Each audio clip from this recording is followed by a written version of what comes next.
এই বিশ্বের মধ্যে যত বড় সুন্দরী হোক না কেন আমার সামনে আসতে হবে, ফ্যান খুললে বসতে হবে এবং আমার দৈত্য হবে। বলেন তো এই প্রশ্নটা কে করেছে? টয়লেটের বদনা। আজ যা লুঙ্গি আর হাঞ্জাবি হিন্দি চলিয়েছি কেন? কারণ প্যান্ট শার্ট মাইয়া গুলো হিন্দি। আয় আর আব্বা যাবে তিন টিয়া চুরি করার সময় আন মা দেই এত জোরে শিক্ষিত দিছে মারে কই মা আন্নে এত জোরে শিক্ষিত দিছেন কিল্লাই মাকে তুই জানস না সোরের মারবো গলা। মাইয়াগুলোর মতন কিপটা পশু দুনিয়াতে আর নাই, কিন্তু কেন? কারণ হেতিরা মিস কল দিয়েও ব্যালেন্স এক করে কোনো টিয়া কাটছে কিনা।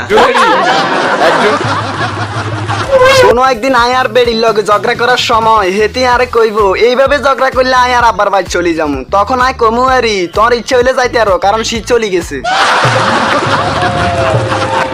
আচ্ছা আয় এখন আগের মতো মানছিরে টিয়া হালাত দিই না কেন? কারণ টিয়া হালাত দিবার সময় নিজেকে মহান মনে হয়, আর সে টিয়া খুঁজতাম গেলে নিজেকে ফকির মনে হয়। আচ্ছা শুভঙ্কর দা কন্ত আয় কি ভাবতেছি? কি কোন এক শীতের রাইতে কম্বল টানা টানি লই আর বেড়িরে কত যে কনি দিমু। এক মাইয়ারে ইচ্ছা করে ধাক্কা দিলাম, হেতি আর দিকে গেতাই সারিছে। আয় কইতেছি এরে আপা আছে আছে আছে। মাইয়া কইতেছে কি আছে? আয় কইতেছি মনে হয় আপা আন্নে আরে কইতেন চান যে তোর ঘরে কি মা বোন আছে? এই জীবন চলি যাইব, তবুও আঙ্গ নোয়াখাইল্লা হোলানের একটাই প্রতিজ্ঞা, সেটা কি? কমার্সের মাইয়াগুলোর বিয়া করতেন না, কিন্তু কেন? কারণ বিয়ের হরে শুধু হিসাব টোয়াইব। একদিন আমি আর দাদিরে কইলাম, আচ্ছা দাদি বদনা আবিষ্কারের আগে মানছে কি নিয়ে টয়লেটে যাইতো? দাদি কইলো কেন জানোস না? পার্সোনাল দমকল নিয়া। ত্রিফাতিয়া আঙ্গবাড়ি নোয়াখালী জেলা, ত্রিফাতিয়া আঙ্গবাড়ি নোয়াখালী জেলা, বাংলাদেশে জন্ম নেয়া গর্ব সারা বেলা, আঙ্গ নোয়াখালী জেলা, ও আঙ্গ নোয়াখালী জেলা। ব্যান্ডি যদিও গানের গলা নাই কিন্তু সুর আছে। আচ্ছা ব্যান্ডি বলতো মাইয়াগুলো তেলা পোকা দেখলে ভয় করে কেন? কারণ তেলা পোকার তো ঘর সংসার নাই, বিয়ের হর যদি ঘর জামাই থাকে। মির্দাদা আমি আছি। যে হোলাইন গুনে মোড়া মাইয়া গুন থুই সিকন মাইয়া গুনের লগে প্রেম করব, হেই হোলাইনের লাই মহা দুঃসংবাদ। কিন্তু কি দুঃসংবাদ? মনে করেন সিকন মাইয়া লয় হোলাইনে রাস্তাঘাটে পার্কে প্রেম করে, যদি বুলে চুলে একবার হাগলা কুত্তার সামনে হ তাইলে কুত্তা আড্ডি মনে করিল দেব। মির্দা কাকা আমার একটা প্রশ্ন, বিয়ের আগে মাইয়াগুলো হোলাইন দেখতে জানা কেন? কারণ মাইয়াগুলো তো বিশ্বাস নাই, কাপড় দোকানের মতন কইব এই কালারের অন্য ডিজাইন নাই। বলো তো ব্যান্ডি হোলাইন আর মাইয়ার মধ্যে পার্থক্য কোথায়? কোথায়? হোলাইনে কোনো একটা মাইয়া দেখলে চুলের লাড়া খাওয়াইবো, এটা 100% ঠিক, যেমন আমিও করি। বাট মাইয়া গুলো হোলাইন দেখলে এক সাইডে উঠ না আরেক সাইডে নিয়া মনে মনে বলে সান্দু অল্পতেই সন্তুষ্ট থাকো। অনেক মাইয়া গুলো আর উপর রাগ করতে হারে, বাট আই ডোন্ট মাইন্ড, কারণ আমি মাইয়া গুলোরে অনেক বেশি সম্মান করি। কিন্তু কেন? কারণ হেতিরা মিস কল না দিলে আব্বা যাবেতেন টিয়া চুরি করে রিসার্চ করতাম না। আচ্ছা ব্যান্ডি আই লাভ ইউ না থাকলে কি হইতো? এই প্রশ্নের 3টা উত্তর।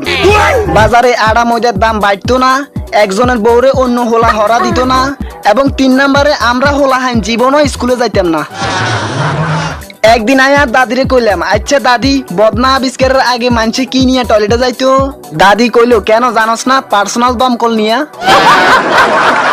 মির্দা দাদা শুনতেছি বাংলাদেশে নাকি 1971 সালের মতন 2071 সালেও মুক্তিযোদ্ধা হতে পারে।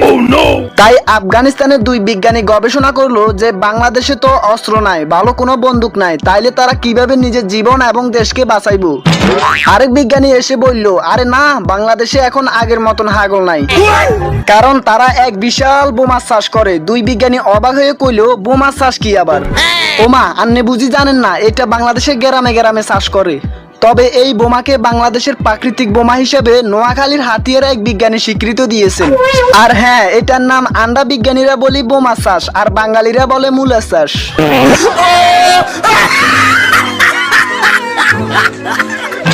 একদিন আব্বার কাছে গেলাম এবং কইলাম, আচ্ছা আব্বা, আই যদি 64 জেলা 64কে মাইয়ারে বিয়া করি বাইক লই আই, তাইলে কোনো সমস্যা আছে কিনা? আব্বা কইলো, তাইলে আমি বাইকর বেশি এলাম। আই কইলাম, আরে আব্বা, আন্না হাগল হয়েছেননি, কিনলে বাইকর বেচবেন? আব্বা কইতেছে, জাদুরে তোর মাথাত হাগল থাকলে খাইছে হেলাই দে। ব্যান্ডিস, সিলেকা দিকে বলো আমাকে একটা কিস দেওয়ার জন্য।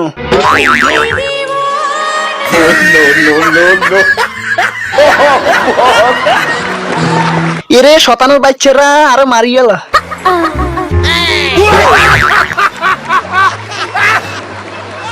আচ্ছা সিলেকা দি, আর পারফরম্যান্স কিরকম হইছে আর একখানা কর না।